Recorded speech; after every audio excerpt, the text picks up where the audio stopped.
পারতেছি না গোছানো, মোবাইলটা কই রাখলাম।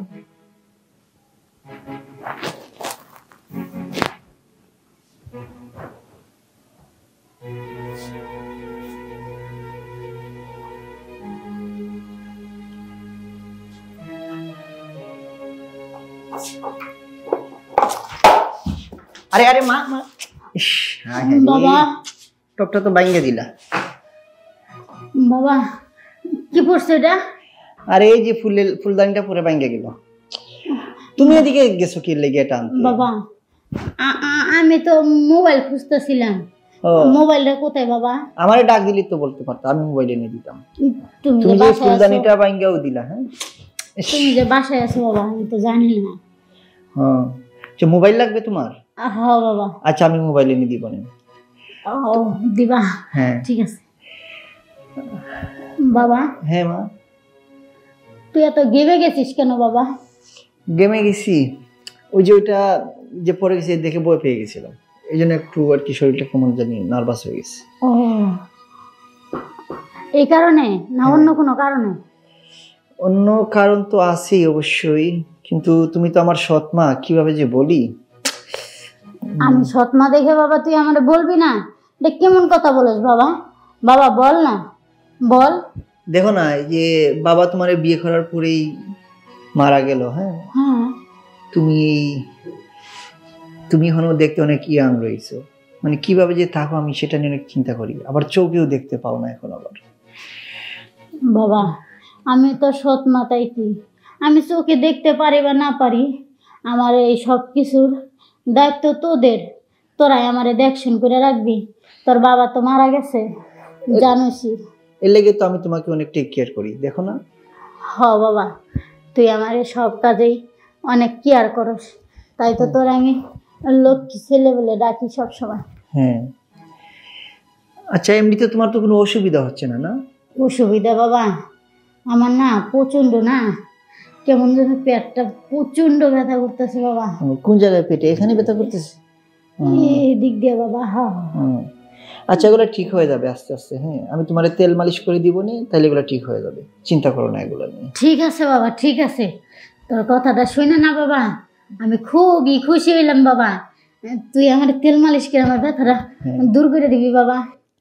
আচ্ছা শোনো, আমার না ফিলিংসটা আসে তোমাকে দেখলে অন্যরকম।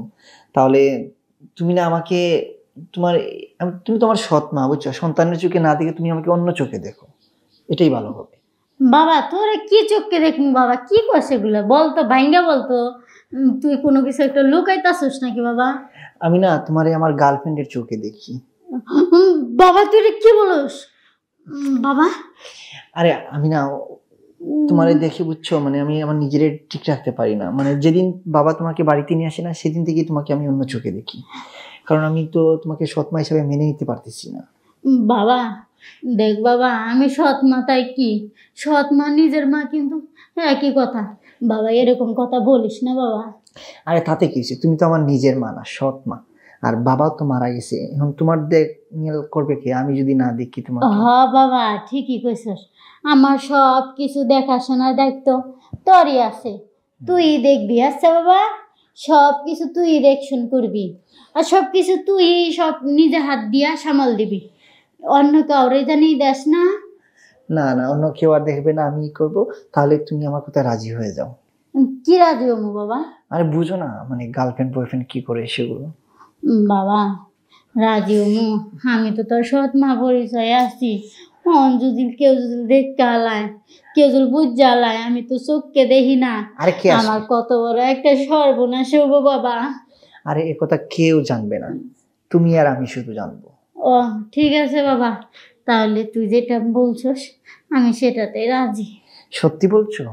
হ্যাঁ বাবা দেরি না করে তাহলে তাড়াতাড়ি নি বাবা। চলো। ঠিক আছে এখানে এখানে না আমার রুমে যাবা? বাবা এখানে করলে হয়তো কেউ যাই না যাইতে পারে, রাস্তার লোকে বাসা তো। তোর রুমে যাই, তোর রুমটা একটু ভিতরে আছে। হ্যাঁ আচ্ছা ঠিক আছে চল বাবা চলো, আমাকে ধরে নিয়ে যাবো বাবা। আসো আসো এই হাত দাও। আরে চলো বাবা তোর রুমে চলে আসছি। হ্যাঁ আমার রুমে চলে এসেছি, এখন আর কোনো ভয় নাই, এখন আর কেউ আসবে না, শুধু তুমি আর আমি, বুঝছো? আর চলো আমরা এখন কাজটা শুরু করি। বাবা একটু কথা বলি না, এত তাড়াতাড়ি শুরু করবি? একটু শরীরে ভাবটা পাইছু। তাই আচ্ছা, হ্যাঁ। তোমার দেখে না আমার মানে আর সহ্য হচ্ছে না, তাই চাচ্ছিলাম একটু তাড়াতাড়ি করে। ও বাবা, তাই? হ্যাঁ। আমি তো দেখতে পারি না, তাই কি হয়েছে? এই কানার মতো আইতে আইতেই বুঝি তুই বাবা সাকসেসফুল হবি। হ্যাঁ, তুমি তাহলে তো তুমি যদি আমার পাশে থাকো সবসময়, তাহলে তো আমি সাকসেসফুল সবসময়। কারণ আমি তো তোমারই আমার নিজের মায়ের মতো দেখি, সৎ মায়ের মতো দেখি না তুই সবসময়। জানিস বাবা, এখন এই যে গামা গামছিস না, আল্লাহ জানে তুই আমার কি পরিস্থিতি করবি। বাবা বেশি সমস্যা। বেশি বেশি ইয়া করিস না বাবা, একটু দেখে শুনে একটু আস্তে আস্তে সাবধানে দিস।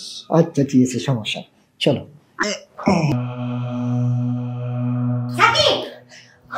ভাই তুই এগুলো কি করতেছিস? আরে আরে স্মৃতি, তুই? স্মৃতি, মা মা তো কই মা, দেখ আমার কত বড় সর্বনাশ করে দিল মা।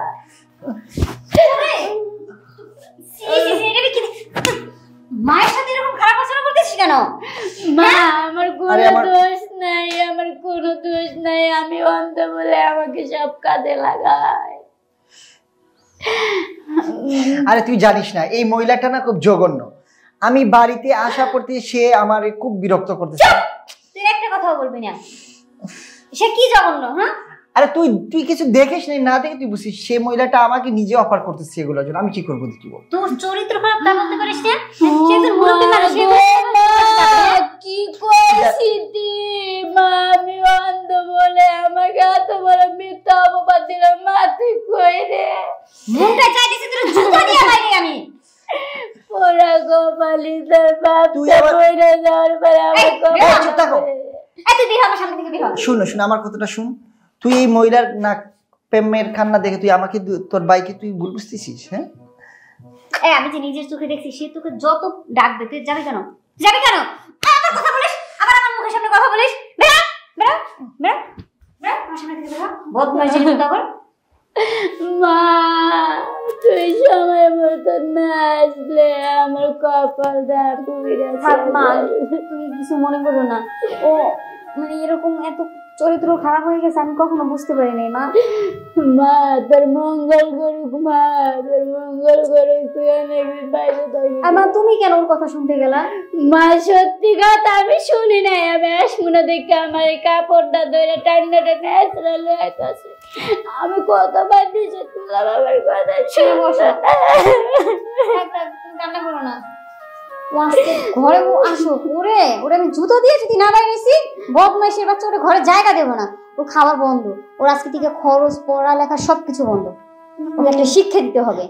আমার অল্প বয়সে তোর বাবার সঙ্গে বিয়ে হয়েছে মা, তোর বাবা মরে গেছে গা, আমার সবকিছু তো সেরকমই আছে, যার কারণে আমার পোলায়ও আমারে খারাপ নজরে দেখছে গো মা। আচ্ছা থাক মা, তুমি কান্না করো না, চলো তোমার রুমে চলো। মা আমার একটু নিয়ে যাও মা।